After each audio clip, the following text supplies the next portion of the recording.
Pelvic organ prolapse is a very common condition that occurs in women, and basically the support structures that hold the bladder in place, the uterus in place, the vaginal walls in place, the bowel and rectum in place break down.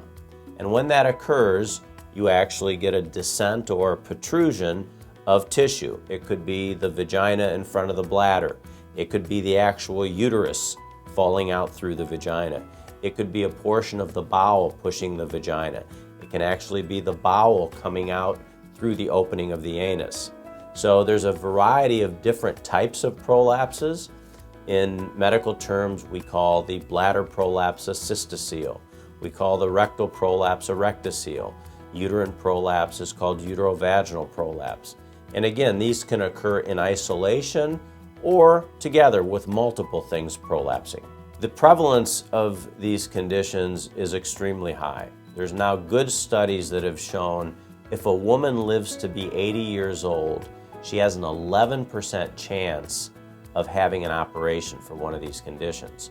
And what's unfortunate is when a woman develops prolapse, this can be an extremely frightening thing for her because all of a sudden she may wake up one day and actually see tissue that is protruding beyond the opening of the vaginal canal. They perceive that this is something that is very rare and is unique to them. And the reality of it is, as I stated, it's very common. And what most women just need to understand is all they need to do is see the appropriate physician to have this appropriately managed.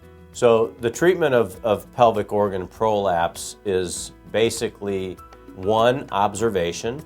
If a woman perceives that something is not right, typical example might be, for the first time in the shower or while wiping myself after I went to the bathroom, felt a little bulge down there that I hadn't felt before.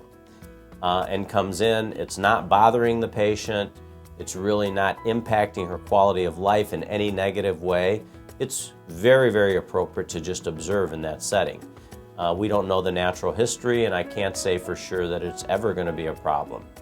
Secondly, if a woman comes in and has the prolapse and is bothered by it, we have a non-surgical approach called a pessary.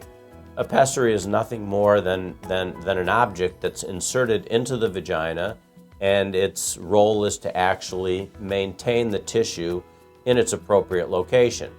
If a patient is able to be fitted with a pessary, it feels fine, she shouldn't have any pain, she can still be intimate and have intercourse with it, then that may be an appropriate treatment for her.